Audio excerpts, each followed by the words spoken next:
નમસ્તે મિત્રો, મારું નામ રેખા છે. મારી ઉંમર અત્યારે 28 વર્ષની છે. હું એક નાનકડા ગામમાં જન્મી અને ઉછેરી. મારું બાળપણ ગરીબીમાં પસાર થયું હતું. ઘરમાં પૈસા તો શું, ઘણીવાર પૂરતું ખાવાનું પણ મળતું નહોતું.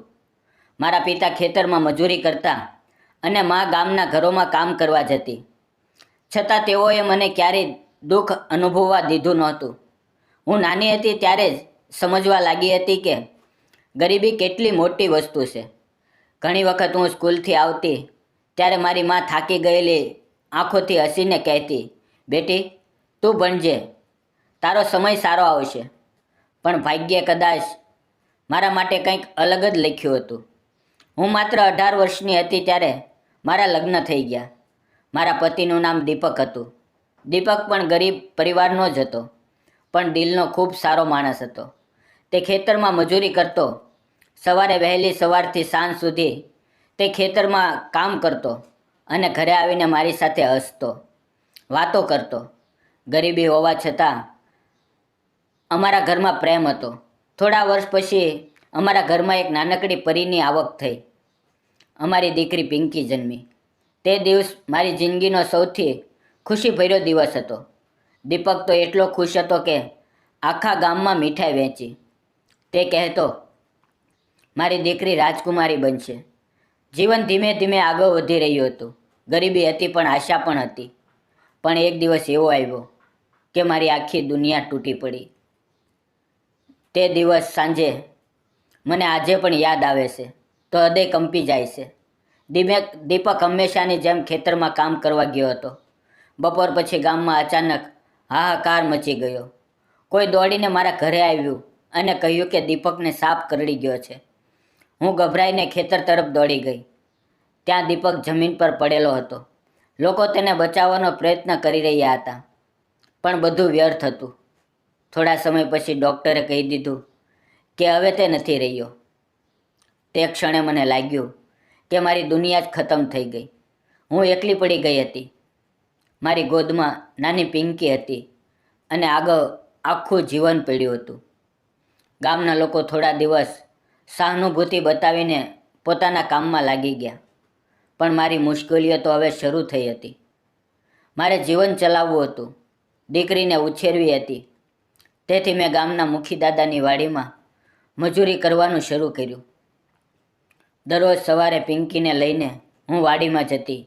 ત્યાં રીંગણા તોડવા, ભીંડો ઉતારવો, શાકભાજી એકઠું કરવું, એવા કામ કરતી. ગરમી હોય કે વરસાદ, કામ તો કરવું જ પડતું. ક્યારેક થાકથી શરીર તૂટી પડતું, પણ મારી દીકરીનો ચહેરો જોઈને ફરી મને હિંમત આવી જતી. ગામના કેટલાક લોકો મને દયા સાથે જોતા, તો કેટલાક લોકો પાછળથી વાતો પણ કરતા. વિધવા હોવાનો ટેગ સમાજમાં કેટલો ભારે હોય છે એ મને ત્યારે સમજાયું. ઘણીવાર મને લાગતું કે શું મારી જિંદગી હવે આવી જ રહેશે? શું હું આખી જિંદગી આ રીતે સંઘર્ષ કરતી રહીશ? એક દિવસ વાડીમાં કામ કરતી હતી ત્યારે ખબર પડી કે મુખીદાદાનો છોકરો શહેરમાંથી આવ્યો છે. તેનું નામ સુરેશ હતું. સુરેશ શહેરમાં દુકાન ચલાવતો હતો અને ઘણા વર્ષોથી ગામમાં આવ્યો નહોતો. તે દિવસે હું અન્ય મજૂરો સાથે શાકભાજી તોડી રહી હતી. ત્યારે સુરેશ વાડીમાં આવ્યો. તેણે બધાને નમસ્તે કરી અને કામ વિશે પૂછ્યું. જ્યારે તેની નજર મારી પર પડી ત્યારે તેણે માત્ર એટલું પૂછ્યું, તમને કામમાં કોઈ મુશ્કેલી તો નથી ને? તેની બોલવાની રીતમાં માન હતું. આગળના દિવસોમાં સુરેશ ઘણીવાર વાડીમાં આવતો. તે મજૂરો સાથે સામાન્ય રીતે વાતો કરતો, પરંતુ તેની નજરમાં ક્યારેય અહંકાર નહોતો. ધીમે ધીમે તે મારી દીકરી પિંકી સાથે વાતો કરવા લાગ્યો. પિંકી નાની હતી પણ ખૂબ ચંચળ હતી. સુરેશ જ્યારે આવે ત્યારે તે હસતી અને તેની પાસે દોડી જતી.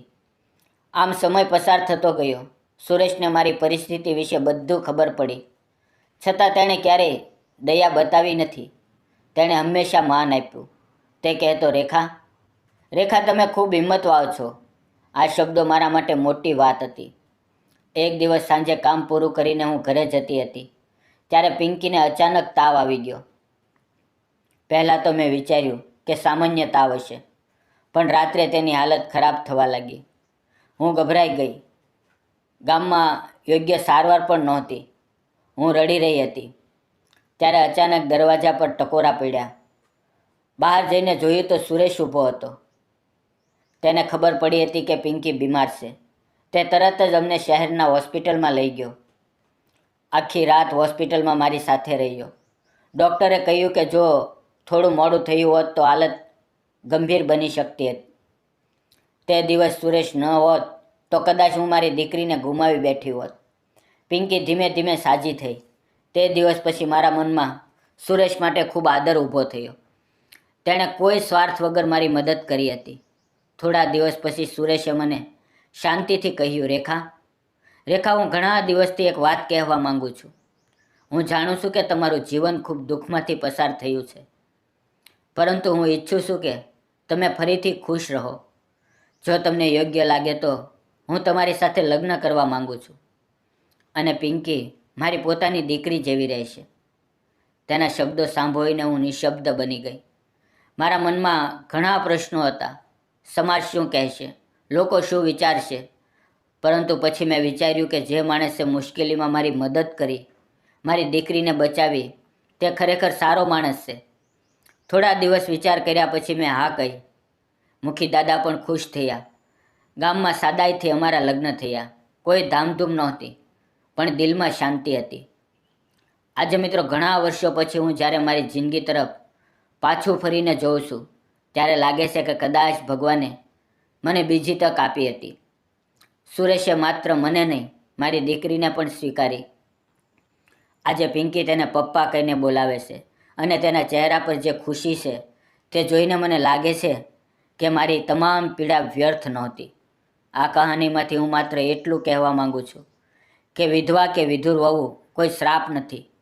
જીવનમાં દુઃખ આવે છે, પરંતુ એનો અર્થ એ નથી કે ખુશીનો દરવાજો સદાકાળ માટે બંધ થઈ જાય.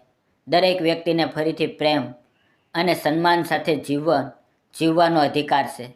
સમાજે આવા સંબંધોને સમજવા જોઈએ અને સ્વીકારવા જોઈએ, કારણ કે સાચો સંબંધ એ જ છે જેમાં માન, વિશ્વાસ અને લાગણી હોય. મિત્રો, વિડીયોમાં આવેલા નામ, પાત્ર અને ઘટના ફક્ત કાલ્પનિક હતા. તેનો કોઈ પણ વ્યક્તિ, જાતિ કે ધર્મ સાથે સંબંધ નથી. આ વાર્તા ફક્ત મનોરંજન અને શૈક્ષણિક ઉદ્દેશથી બનાવવામાં આવી હતી. સમાજ જાગૃતિનો સંદેશ આપવા માટે બનાવવામાં આવી હતી. તેને અન્યથા ન જોશો. ફરી મળશું મિત્રો એક નવી વાર્તા સાથે આવતીકાલે. ત્યાં સુધી આવજો, અને જતાં પહેલાં વિડીયોને લાઈક અને તમને આ વાર્તા કેવી લાગી કોમેન્ટ બોક્સમાં જરૂર કોમેન્ટ કરીને જણાવજો. ધન્યવાદ મિત્રો.